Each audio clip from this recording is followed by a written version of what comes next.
자, 오늘부터 수미산 이제 본격적으로 들어가서 일주문부터 하도록 하겠습니다. 이 건축도 그렇고 일반 의자나 뭐든지 간에 이렇게 다리라고 하는 개념이 있는데요. 보통 일반적으로 가장 안정적인 거는 다리가 4개 있는 게 가장 안정적입니다. 우리가 많이 쓰는 게 4개 이렇게 쓰잖아요. 그죠? 그런데 한때는 3개를 많이 썼었어요. 삼국지 같은 데 보면 뭐 정족지세, 제갈량이 삼국을 이렇게 나눌 때 정족지세 이래서 세 발 이런 표현을 쓰잖아요. 그죠? 그게 소체 세 발 같이 세 나라로 천하를 쪼개야 된다라고 말하는 아주 굉장히 재밌는 대목입니다. 제갈량은 산에서 농사를 짓고 있었던 사람인데 유비가 찾아와서 딱 물어보니까 1000마디가 정족지세를 해야 된다 이렇게 뭐 그런 얘기잖아요. 그죠? 대화가 되게 재밌어요. 왜 재밌냐면 농사짓던 사람이 머릿속으로는 맨 그 생각만 하고 있었던 거예요. 그래서 이게 굉장히 재밌는 대목입니다.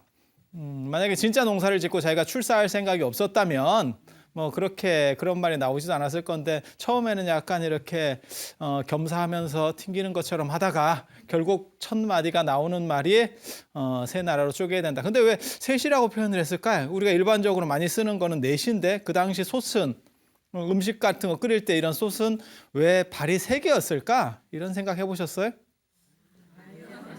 4발하고 3발하고 차이가 뭘까요? 지금 여러분들이 앉아 계신 의자는 4발 의자예요. 또 어떤 거는 더 안정성을 높이기 위해서 요즘 학생들 의자 보면은 뭐 8발로 된 것도 있고 5개로 된 것도 있고 밑에서 이렇게 쪼개지는 그런 공부용 의자들 있잖아요. 그죠? 왜 그렇게 발 차이가 날까요? 3개하고 4개는 도대체 뭔 차이일까요? 안정감. 4개가 더 좋아요? 3개가 더 좋아요? 4개가 더 좋아요? 4개가 더 좋은데 4개가 만들어지는 데 있어서는 4개가 일반화되는 데 있어서는 상당히 시간이 걸립니다. 이유는 뭐냐면 바닥이 평평해야 4개짜리를 쓸 수 있어요. 바닥이 평평하지 않으면 이렇게 한쪽이 기웁니다. 여러분들이 어렸을 때 만약에 시골집 같은 데서 살았으면 시골집은 이렇게 바닥이 평평하지 않아요. 구들간 시골집들 대부분 평평하지 않거든요. 그러면 상다리가 한쪽이 기우는 거를 알 수 있습니다. 그죠? 농 같은 거 이렇게 요즘은 붙박이 다 이렇게 돼 있지만 예전에 이사 다닐 때 농 쓰고 이러면 그 고이는 게 보통 일이 아닙니다. 그죠? 그런데 3개짜리는 그런 문제가 없어요. 그러니까는 밑에가 굴곡이 있더라도 3개짜리는 언제나 씁니다. 그래서 오늘날까지도 카메라 삼각대 같은 경우는 말 그대로 3개예요. 그렇지 않나요? 그래서 3개랑 4개의 차이는 뭐냐면 바닥이 얼마나 평평한 생활을 우리가 했는가에 대한 그런 차이라고 보시면 돼요. 그래서 예전에는 바닥이 평평하지 않았기 때문에 3개짜리가 선호되는 거고 3개짜리는 어떤 위치에서 씁니다. 네? 어떤 상황에서 씁니다. 머릿속으로 생각해 보시면 아시겠지만 4개는 평평도가 유지가 안 되면 쓰질 않아요. 쓰질 않아요. 그래서 그런 차이라고 볼 수 있어요. 그래서 4개가 당연히 안정된 겁니다. 쓸 수만 있으면. 그런데 이 일주문이라고 하는 거는 지금 사진에서 나오는 것처럼 줄을 이렇게 한 줄로 세워서 일주문이에요. 한 줄로 일렬로 세웠다고 그래서 일주문이거든요. 굉장히 위험한 건축입니다. 건축으로만 봤을 때는 안정적이지 않아요. 그래서 뭔가 특별한 내용이 있겠구나 뭐 이런 생각이 드는 그런 건축이에요. 그 다음에 또 한 가지 재밌는 거는 밑에는 돌로 돼 있고 위에는 지금 보시면 아시겠지만 나무로 이렇게 돼 있어요. 그리고 그 돌 위에 나무가 얹어 있는 구조입니다. 그래서 상당히 불안정합니다. 뭐 박혀 있는 것도 아니고 물론 앞뒤에 조그맣게 나무를 대서 이렇게 보조적인 힘을 받도록은 했지만 실제로는 그냥 돌 위에 나무가 이렇게 서 있는 구조예요. 여기다 뭐 박을 수 없는 게 나무가 예전에는 저 땅도 마찬가지예요. 땅에도 기둥 세울 때 예전에는 박았을 때도 있습니다. 박으면 어떤 일이 벌어지냐면요. 이렇게 땅 속에다가 나무를 이렇게 심어버리면 그 부분이 썩습니다. 썩습니다. 그래서 돌 위에다가 얹는 거예요. 나무의 특징은 가운데는 잘 안 썩어요. 물이 잘 안 스밉니다. 위아래에 물이 스며요. 특징상. 그래서 이제 문제가 되니까 돌 위에다가 얹는 구조인데 저게 우리나라 한옥 건축의 가장 큰 특징 중에 하나입니다. 하늘에 떠 있는 건물이에요. 쉽게 말해서 돌 위에 그냥 그냥 띄우는 거예요. 그냥 띄우는 거. 저런 건물만 그런 게 아니고 우리나라 한옥은 전부가 그래요. 전부가 그래요. 그래서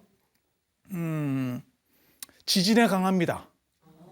하늘에 떠 있기 때문에 지진이라고 하는 것은 박혀 있는 거, 땅에 박혀 있는 물건이 문제가 생겨요. 언제나 기둥이 문제가 생긴다고요. 땅이 움직이는 거니까. 근데 저렇게 떠 있으면 실제로는 큰 문제가 안 생깁니다. 저건 이제 2개짜리, 저거 한 줄로 돼 있으니까 문제가 생길 수도 있지만 만약에 4개짜리 건물 같으면요, 밑에만 흔들리고 위에는 그대로 있어요. 특히 한옥은 결구라고 그래서 일종의 짜맞추는 방식으로다가 일을 해요. 이렇게 못을 쓰지 않습니다. 쇠못 같은 경우를 쓰지 않습니다. 이유가 뭐냐면 나무 같은 경우는요, 살아있는 생물이기 때문에, 살아있는 생물이었기 때문에 계속 다이어트를 합니다. 나무하고 흙의 가장 큰 차이가, 흙은 계속 살이 찌고 부재가 그렇다는 거예요. 소재가 계속 만들어 놓으면 살이 찌게 되고, 나무는 계속 팽창과 수축을 반복하면서 결국 수축합니다. 그래서 예전에 시골집 같은데 이렇게 문 같은 데를 보면 문풍지라는 걸 계속 쓸 수밖에 없는 게 뭐냐면, 처음에는 꽉 끼게 만들어도 계속 팽창 수축하면서 여름에는 좀 빡빡해지고 그다음에 겨울에는 수축하고 이러면서 결국 나무가 축소되니까 그 틈이 생기고 거기를 막는 게 문풍지잖아요. 그죠? 뭐 그렇게 되는 거예요. 그래서 계속 팽창 수축을 해요. 그러다 보니까 못 같은 경우를 쓰면, 쇠못 같은 경우를 쓰면, 쇠라고 하는 거는 성질상 팽창 수축을 하지 않잖아요. 그러면 나무하고 쇠를 이렇게 결합시켜 버리면 그쪽에서 탈이 납니다. 한쪽은 팽창 수축을 하고 한쪽은 그대로 있고, 그러면 거기가 터져 버리겠죠. 그래서 나무끼리 이렇게 결구하는 방식을 쓰는 거예요. 그래서 조립식 같이 딱 이렇게 조립해서 만드는 거죠. 그러니까는 위에는 서로 끼어 있기 때문에 안 움직이고 밑에는 돌 위에 있으니까 흔들리게 되는 거예요. 흔들릴 수 있는 거예요. 그러면 지진이 나도 아무 문제가 없습니다. 그래서 예전에 LA에서 지진이 크게 났을 때 한옥 건물 하나만 아무 피해를 안 입었다는 거예요. 그래서 사람들이 깜짝 놀랐다는 뭐 그런 얘기도 있어요. 그런 얘기도 있어요. 뭐 말 나온 김에 한마디 더 해드리면, 흙 같은 경우는 반대로 계속 팽창을 합니다. 흙이라고 하는 건, 흙은 어디다 쓰죠?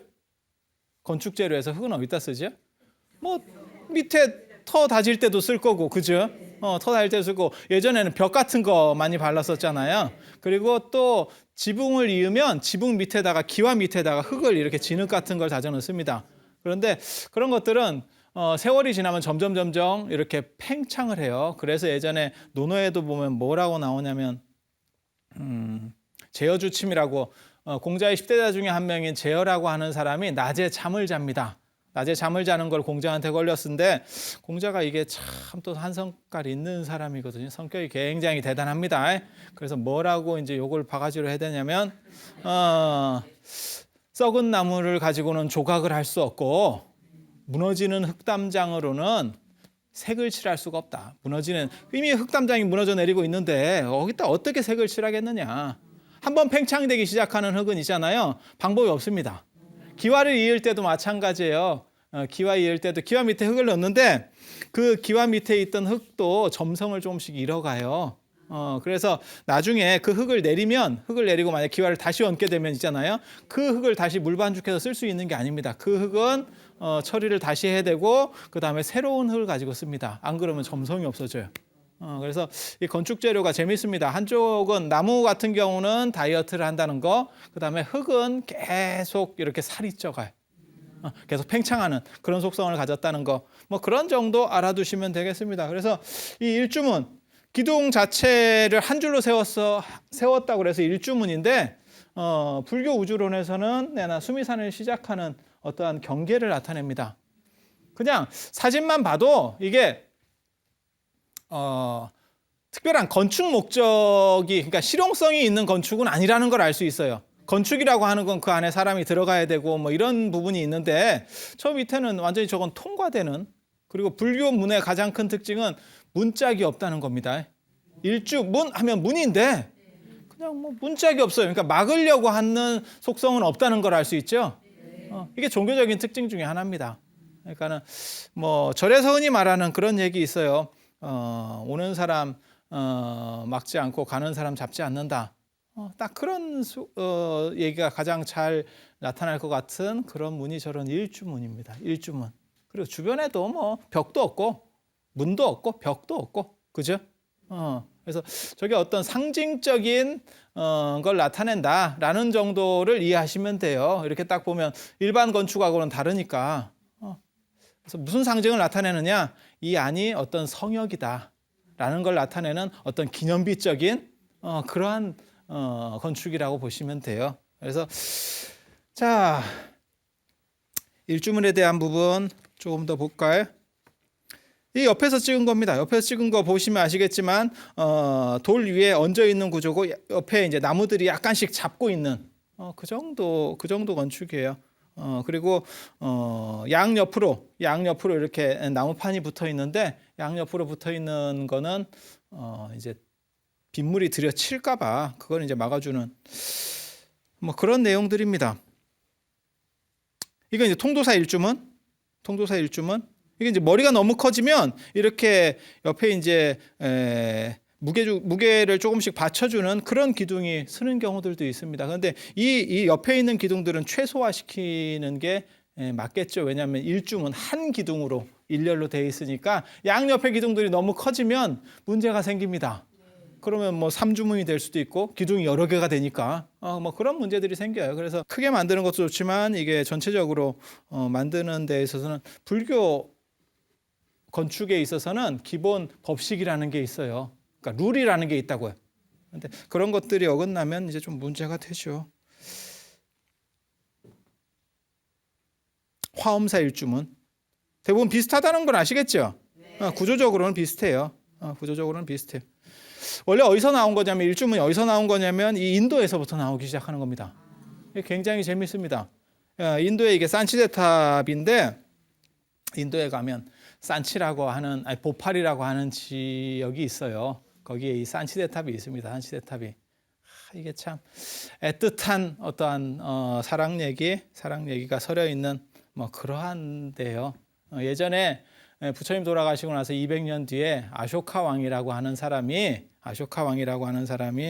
이제 나타나게 됩니다. 그래서 전 인도를 최초로 통일하는 마치 우리식으로 얘기하면 중국식으로 얘기하면 진시황 같은 사람이에요. 연대도 비슷합니다. 연대도 비슷해요. 그런 사람인데 이 사람이 젊어서 이 동네 총독으로 옵니다. 총독으로. 그런데 왕자한테 지방 총독이라고 하는 건 별로 좋은 게 아니에요. 우리식으로 말하면 무슨 뭐 관찰사 뭐 이런 건데 아니면 뭐 그런 정도 지위인데 그게 일반인들에겐 굉장히 높은 지위죠. 지방 관찰사 이런 거 굉장히 높은 지위지만 이게 왕자한테 지방 관찰사라고 하는 건 별로 높은 지위가 아닙니다. 이건 좌천 비슷한 이런 거예요. 근데 아버지가 빈두사라라고 하는 아버지가 아쇼카를 싫어해요. 싫어해서 이제 나타나는 사건 중에 하나인데 그때 여기로 갔을 때 여기 총독으로 발령받았을 때 여기서 사랑하는 여자를 만납니다. 아쇼카가 인물이 굉장히 취했다는 사람이거든요. 인물이 굉장히 안 좋았대요. 근데 거기에 이제 또 내용들이 있습니다. 이게 깊은 거기 굉장히 재밌는 내용이 있는데 부처님한테 원래 모래공양을 올리고 아쇼카가 왕이 돼요. 그 공덕으로 모래공양을 올리고 그래서 그게 이제 얼굴이 추하게 나타나는 뭐 그런 양상이 생깁니다. 그러니까는 공양을 올릴 때 좀 좋은 걸 올렸으면 좋았는데 모래를 올리고 전생에 꼬마애였을 때 아쇼카 왕이 소꿉놀이를 하다가 전생 얘기예요. 소꿉놀이를 하다가 지나가시는 부처님을 보고 자기네들이 모래를 가지고 쌀이라고 하면서 놀고 있었대. 그래서 그거를 쌀이라고 얘기하면서 준 그 공덕으로 대왕이 됐다는 거예요. 그런데 그때 부처님이 뭐라고 말씀하시냐면 쟤는 저 신심 있는 공덕으로 해서 왕이 되겠지만 내가 죽고 난 뒤에 200년 뒤에 제 인도를 통일하는 대왕이 되겠지만 모래를 보시하고 얻은 복덕이기 때문에 그 용모가 추하다 이런 얘기를 합니다. 그래서 용모가 추해서 이제 이 사람을 좋아해 주는 사람이 없었다 그래요. 그런데 이때 여기서 자기를 사랑해 주는 여자를 만납니다.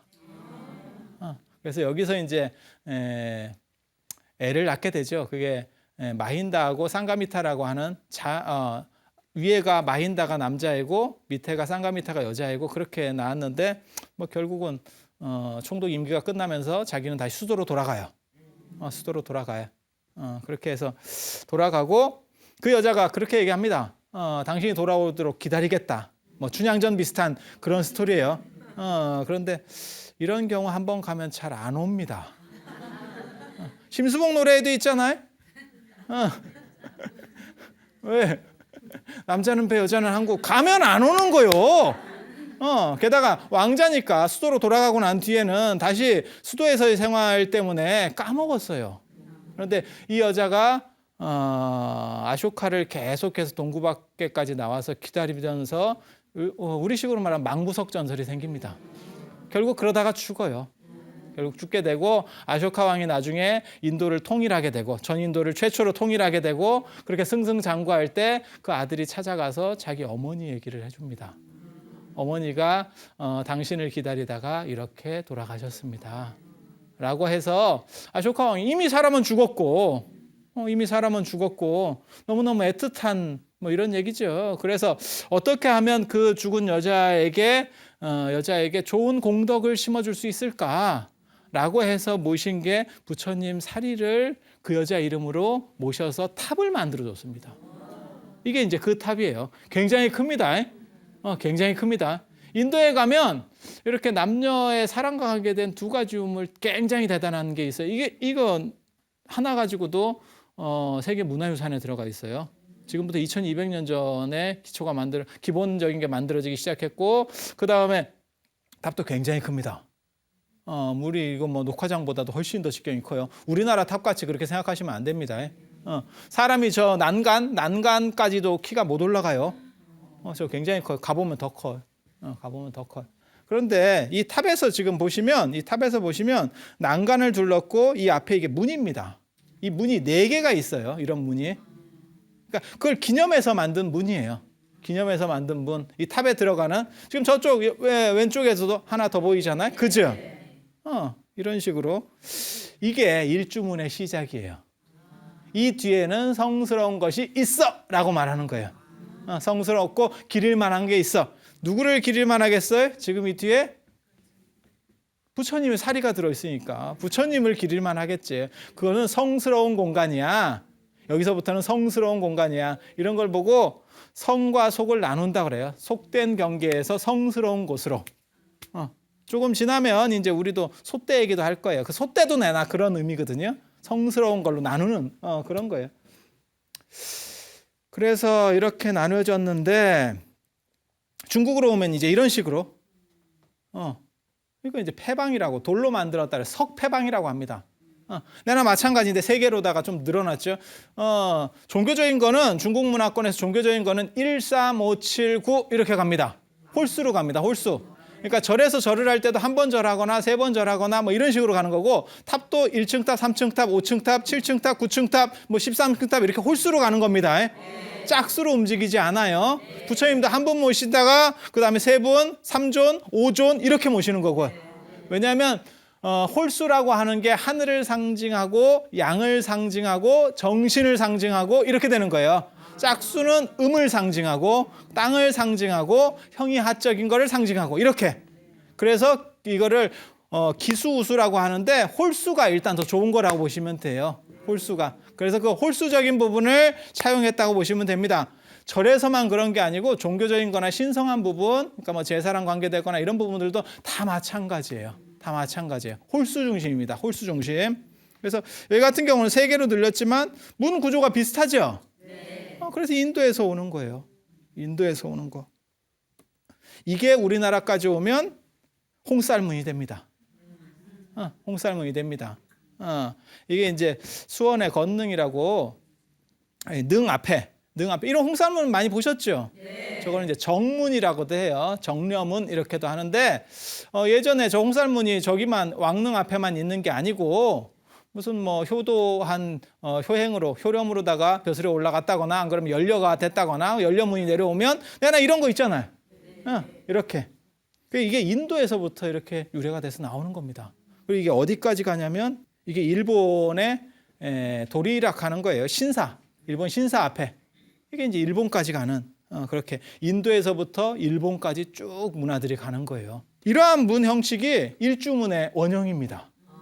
이러한 문 형식들이 일주문의 원형이고, 이게 지금 재밌는 게 이러한 문이 어디서 나타나냐면 이게 월정사 옛날 지도예요.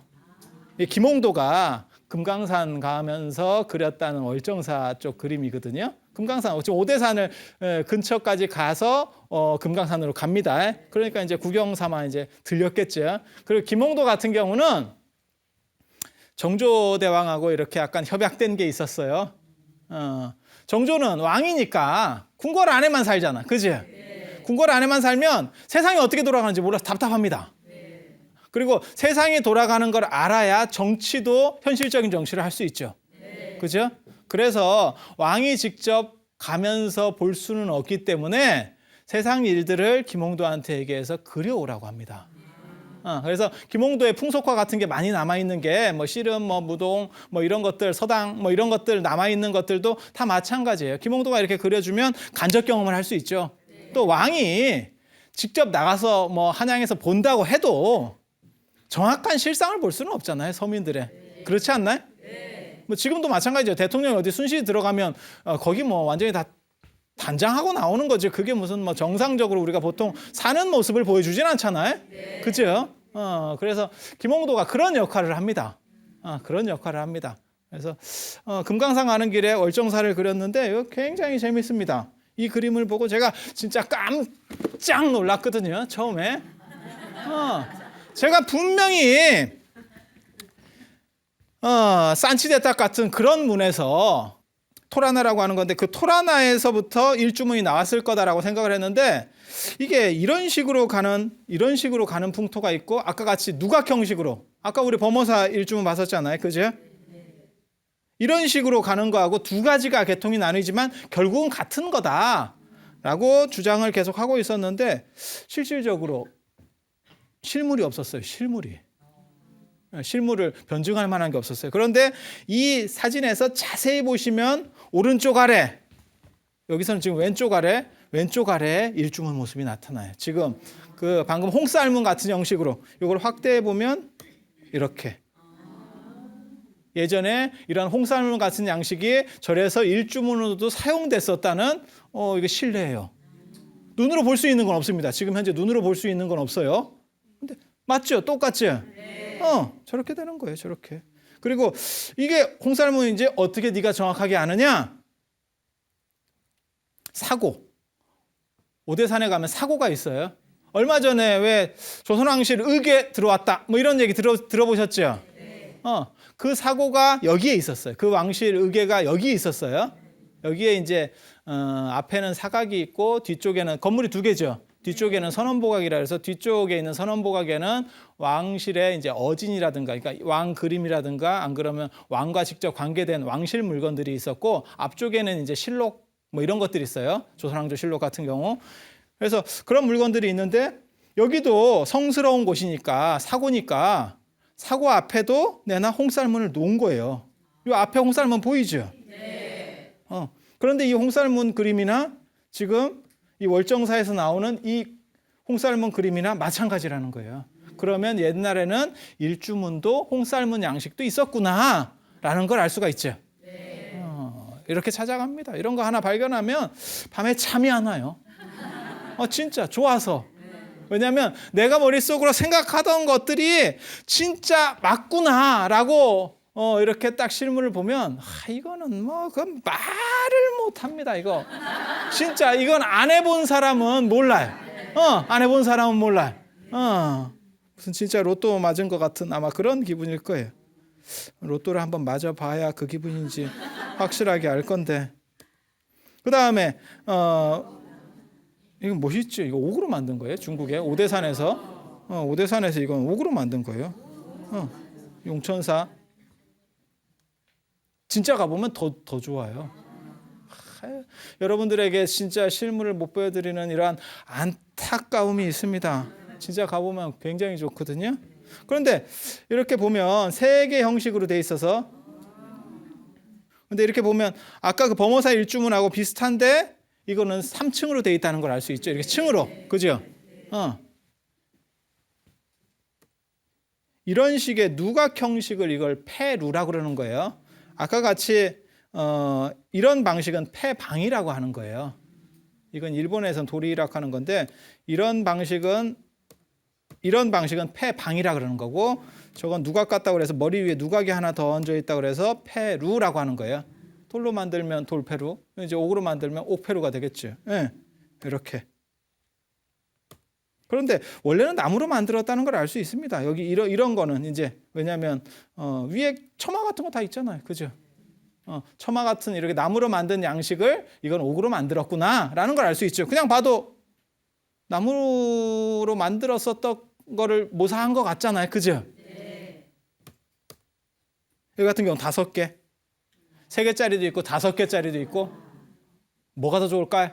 지금 내나 135로 나가는 거예요. 지금 아까 말씀드린 그 법칙대로 나가고 있는 거예요. 5개짜리하고 3개짜리하고 뭐가 더 좋을까요? 그래, 높으면 좋은 거예요, 일단. 많으면 좋은 거지. 근데 우리나라에는 5개짜리가 없습니다. 아마 이게 5개라고 하는 의미가 뭐냐면 직급이 더 높은 거예요, 3개보다. 그래서 이런 거는 황제를 상징할 때 5개짜리를 썼을 거예요. 황제와 같은 그러한 권위. 그러니까 사찰도 불교는 일반적으로 그 나라의 왕과 같은 레벨로 갑니다. 같은 레벨로 가요. 그래서 우리나라에는 3개짜리밖에 없는 게 조선이라고 하는 나라가 제후국이었기 때문에 그래요. 제후국인지 어떻게 알아요? 빨간 옷 입고 있잖아요. 사극에서 보면. 그죠? 그 다음에 경복궁이나 창덕궁에 갈 때 왕 앞에까지 가는 데서 문을 3개 통과하면 돼요. 그걸 삼문구조라고 합니다. 삼문구조. 나중에 그것 때문에 절에서도 들어갈 때 일주문, 천왕문, 해탈문 3개 문을 통과하는 거예요. 중국 같은 경우는요, 자금성에 가보시면 5문구조입니다. 5개의 문을 통과해야 황제를 볼 수 있습니다. 이제 보통 구경 가는 사람들은 그걸 잘 못 느끼는데 일단 씌어보면 거기 맨 처음 문이 마로자를 써가지고 5문이에요. 남쪽 문이라는 뜻입니다. 옛날에는 자축, 인묘, 진사, 오. 지금은 1시간이지만 옛날에는 1시간이 2시간이었잖아요. 그러니까 오면 남쪽이 돼요. 자는 북쪽이 되고 자축, 인묘, 진사, 오, 미, 신유, 술, 해 이렇게 나가니까 그렇게 해서 오라고 하는 건 남쪽이고 남쪽문이라는 뜻이에요. 그게 마로자를 쓰는 게 남쪽문이라는 뜻이에요. 왜? 황제는 남쪽을 보기 때문에 황제는 남쪽, 그다음에 부처님도 남쪽이에요. 그래서 우리나라에 오문 구조가 안 나오는 거는 이런 오문 구조가 안 나오는 거는 우리나라가 조선이 제후국을 표방했기 때문이 아닌가 이렇게 생각을 합니다. 실제로 고려 시대에는 우리나라도 황제를 칭했을 때가 있어요. 황제를 칭했을 때가 뭐 고려 광종 예전에 뭐 드라마 같은 데도 나왔었잖아요. 제국의 아침. 보입니까? 그때 그런 거 보셨습니까? 그때 노란 옷 입고 나오고 황제는 노란 옷입니다. 제후는 빨간 옷, 황제는 노란 옷이에요. 노란 옷을 입고 나오고 그렇기 때문에 궁성도 지금 개성에 있는 만월대가 고려 궁궐터입니다. 그 만월대를 보면 거기는 오문 구조로 나와요. 문이 5개. 5개. 그래서 아마 그런 차이가 있지 싶어요. 그리고 이런 거를 이제 소사다고 해서 소술 오문 이렇게 나옵니다. 그냥 그렇게 붙이시면 돼요. 이거는 소술 3문. 3개 문이 가운데 솟아있다. 이게 어려운 게 하나도 없습니다. 옛날 용어들이 생각 같아서는 굉장히 어려운 것 같은데 실제로는 소박합니다. 솟아있는 문 3개, 소술 3문 이렇게. 솟아있는 문 5개, 소술 5문. 소술 3문, 그죠? 이건 나무로 만들었고 이게 이제 통도사에 있는 가장 특이한 건물 중에 하나입니다. 이렇게 이건 통도사 일주문이 아니에요. 일주문은 아까 본 거고 이거는 통도사 안에 있는 계산조당 이렇게 해서 사당. 저 뒤에 원래는 자장스님 사당이 있었던가 봐요. 나중에는 이제 저희가 이제 그걸로 쓰이죠. 경전 보관하는 해장 보각 뭐 이래가지고 경전 보관하는 쪽으로 쓰이는데 여기 보면 이렇게 산문 소술 산문 구조로 되어 있어요. 이게 어디서 나타나냐면 이런 거. 일반적인 사당들에 가면 이렇게 산문 구조로 씁니다. 소술 산문 구조가 사당들에서 많이 나타나요. 사당. 그래서 여기 같은 경우도 자장 스님이라는 통도사의 시작 스님을 그 안에서 모셨기 때문에 계산조라고 하는 건 청도사를 처음 여신 분이에요. 그래서 그 새로 시작하시는 그 스님을 모신 곳이기 때문에 사당과 같은 역할이라고 생각을 했고, 사당으로 쓰이는 그러한 부분들에 있어서 특별히 그 안에다가 하나를 더 넣어준 겁니다. 사당은 유교 건물이에요. 아시다시피. 그런데 특이하게도 절 안에 이런 건물 구조가 들어와 있습니다. 들어와 있어요. 그래서 특이하다는 거고, 물론 통도사는 이거 말고도 또 재밌는 건물들이 여러 개 있어요. 가운데 그 금강계단 그 건물도 그게 굉장히 재밌습니다. 그 T자형 건물이라고 그래가지고 그게 이 건물하고 똑같아요. 이것도 T자형 건물입니다. 그게 배전, 쉽게 말해서 뒤에 어떠한 숭배 대상이 있어서 절하려고 만들어 놓은 공간, 그다음에 예배형 공간, 이렇게 만드는 공간이에요. 그래서 통도사 법당 같은 경우도 내나 이렇게 생겼습니다. T자형으로. 여기 같은 경우는 누구한테 절하려고 만들었을까요? 저 뒤에 임금 무덤이 있는 거예요. 그래서 T자형 건물을 만들게 되는 거고. 자, 그래서 일주문이 대충 이렇게까지 내려온다는 거. 그러니까 쉽게 말해서 인도에서부터 시작해서 하나는 누각 양식으로 내려오고, 하나는 이렇게 그냥 홍쌀문 양식으로 내려오고, 이렇게 해서 그 두 가지가 절에서도 수용이 되고 그 두 가지가 또 유교에서도 수용이 되는 거예요. 그래서 왕릉 앞에도 아까 있었고, 그 다음에 뭐 연료문이라든가 그런 쪽에도 홍쌀문이 내려가는 거고, 그런 거를 정문이라고 하고, 정려문이라고 하는 거고, 그 다음에 또 사당 쪽으로 들어가면 우리 일주문 같은 건데 이렇게 한 번 더 솟아있는 양식으로 간다는 거. 그런데 절에 있는 일주문은 솟아있는 양식으로는 잘 안 가요. 그냥 일률적으로, 일방적으로. 우리나라 일주문은 특징이 아까 범어사 일주문처럼 한 방향으로 갑니다. 이렇게 중간에 솟아있는 게 아니고, 이거 통도사 일주문, 범어사 일주문 지금 한 방향으로만 간다는 걸 알 수 있죠. 중간에 솟아있는 양식이 아니라는 거. 뭐 그런 차이가 있어요. 그리고 이러한 문의 특징은 뭐냐면, 이러한 문은 무엇을 의미하냐면 그 뒤에 신성한 공간이 존재해, 숭배할 대상이 있어 라고 말하는 거예요. 라고 말해주는 거예요. 그래서 일주문이라는 게 그러한 양식과 내용을 가졌다는 거, 그 정도 생각을 하시고, 그리고 그 연원이 인도에서부터 시작된다는 거, 아시면 되고, 그 다음에 일주문 다음에 볼 수 있는 게 이러한 단간입니다. 단간 아세요? 단간을 몰라요? 지금도 쓰잖아요. 우리가 쓰는 표현에 있잖아요. 좌우단간, 좌우지간, 이런 표현 모릅니까? 좌우가 똑같이 생겼죠. 그래서 좌우단간이라고 하는 거예요. 좌우지간에, 우자지간에, 뭐 좌우단간에 뭐 이렇게 똑같이 생겼잖아요. 이건 단간 지주예요. 원래는 당이 그 가운데 있습니다. 당이 그 가운데 있고, 이거는 그걸 받치는 기둥 부분이에요. 기둥 부분. 이게 원래 2개짜리가 있었다는 설도 있고, 이게 중국은 2개짜리도 있어요. 1개짜리가 있다는 것도 있어요. 아마 우리나라는 제가 보기에는 1개짜리였을 거예요. 이것도 인도에서부터 들어왔다는 설도 있어요. 그런데 아마 아닐 겁니다. 이게 중앙아시아 쪽에서 아마 들어온 거라고 저는 그렇게 생각을 하거든요.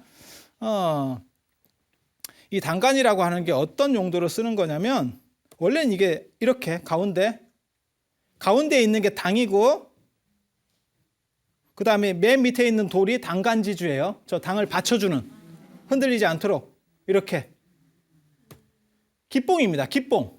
우리식으로 말하면 기뽕이에요. 저 용머리 같은 쪽에 도르래가 있어요. 용 밑에 도르래가 있어가지고 깃발을 이렇게 막 올리는 거예요. 그러면 어떤 행사가 있다 그러면 그 행사 깃발을 올려도 되고, 우리는 어떤 불교도 종류가 많아서, 옛날에 종류가 많아요. 그럼 우리는 어떤 종교의 어떤 종파의 불교입니다. 이러면 그 깃발을 다는 거예요. 그러면 그 깃발이 이렇게 펄럭이기도 하고, 안 그러면 그 바람 풍향계 같은 거 있잖아요. 동그랗게. 그래서 펄럭이기도 하고, 그렇게 해서 이게 그 절의 특징을 표현해주는 일종의 간판 같은 역할을 했어요. 원래 절에는 이 산문구조는 뒤에 나오는 겁니다. 뒤에 나오는 거고 처음에는 이 단간지주가 있었어요. 단간이 있었어요. 단간이. 단간이 있었는데 나중에 도시 안의 절은 이렇게 산문을 다 둘 정도로 땅이 안 넓어요. 그러다 보니까 당만 하나 세워놓는 거고 당만 하나 세워서 거기는 무언가 다른 특수한 신성한 곳입니다 라는 뜻으로 딱 세웠고 그것을 오늘날까지 하는 집단이 있습니다. 그게 무당들 중에서 강신무 계열 대나무 같은 거 이렇게 세웠죠. 그 신장대락 하는 거예요. 신장대. 그리고 그 위에다가 이제 뭐 약간 이렇게 뭐 플라스틱 같은 것도 장식해 놓고 어떤 거는 뭐 이렇게 뭐랄까 하나 꽃 같은 것도 장식해 놓고 뭐 이런 것들이 있어요. 그러니까는 점집이 두 군데가 있거든요. 그렇게 깃발을 세워놓는 점집, 간짓대를 세워놓은 점집, 그거는 강신무락 하는 거예요. 신내림을 받아서 그 신이 내려오는 통로입니다. 그 다음에 일반적인 점집, 그거는 신을 받아서 아는 게 아니고 공부를 해서 아는 거예요. 그러니까 신내림을 해서 그렇게 아는 점집은 가서 자기 내용을 얘기할 필요가 없습니다. 내가 뭐 때문에 왔어? 라는 내용을 할 필요가 없으면 그쪽에서 너 뭐 때문에 왔어? 이렇게 얘기하는 거예요. 그런데 일반 점집은 사주라는 걸 얘기를 해줘야 그러니까 내 정보를 넣으면 그쪽에서 그 정보를 가지고 조합을 합니다. 책에 있는 것들을 자기가 외운 걸 가지고 조합을 해서 그것은 이렇게 되네. 이렇게 얘기를 해주는 거예요. 그래서 그거를 강신무, 세습무 이렇게 하는 거예요. 그래서 이게 강신무 전통에서도 이게 내려와요. 그래서 이게 원래 우리나라 고유하게 있었던 어떤 샤머니즘 전통에서부터 시작되는 그런 문화입니다. 그런 문화예요. 그래서 원래는 이렇게 세워서 도시절들이 많이 있었는데 그래서 이제 당이라는 걸 세웠었는데 당이라는 게 깃발 뭐 이런 의미예요. 그러니까 깃발 때 지금으로 얘기하면 관공서 앞에 있는 깃발 생각하시면 돼요. 딱 그거 생각하시면 돼요. 딱 그런 용도라. 그렇게 해서 여기는 신성한 곳이고 뭔가 기릴 만한 곳이야 라고 말을 하는데 나중에 산사에서는 절에까지 들어가는데 영역이 너무 넓잖아요. 그러다 보니까 잘못하면 거기에 산짐승 같은 그런 문제들이 생겨요. 호환 뭐 이런 거 들어봤잖아요.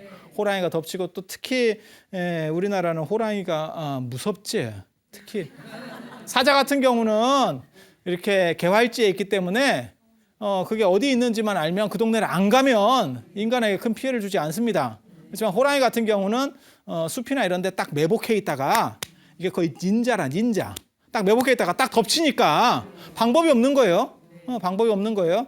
그래서 만들어지는 게 예전에 선앙당 같은 겁니다. 선앙당 가보면 어떻게 되냐면 큰 나무 있고 밑에 돌 이렇게 막 쌓아놨잖아요.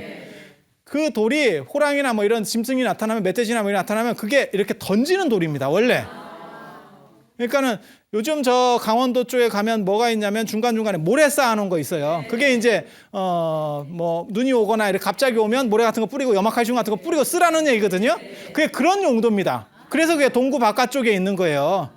그러니까 투석전하고 있으라는 거예요. 그러면 짐승들이 어느 정도 이상 물러가면 들어가면 되는 거잖아요. 원래는 거기서 시작한 거예요. 원래는 거기서 시작된다고. 그런데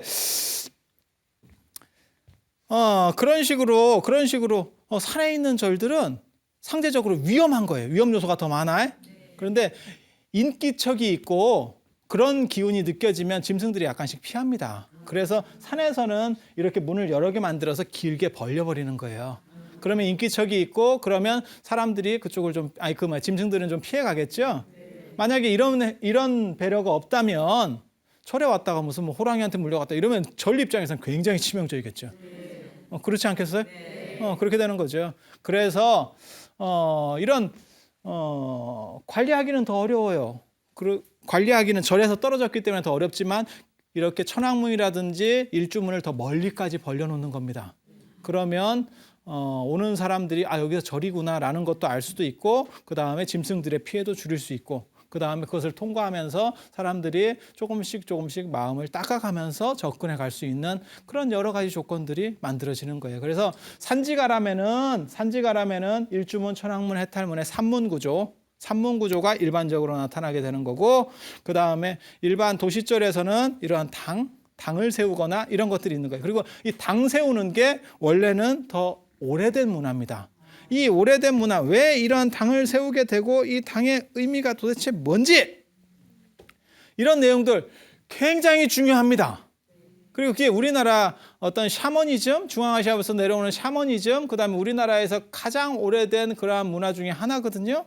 그러한 내용들에 대해서는 다음 시간에 이어서 할 수 있도록 그렇게 하겠습니다. 그래서 오늘은 일주문과 그다음에 이 당간지주에 대한 이야기들 이 정도로 해서 마치도록 하겠습니다.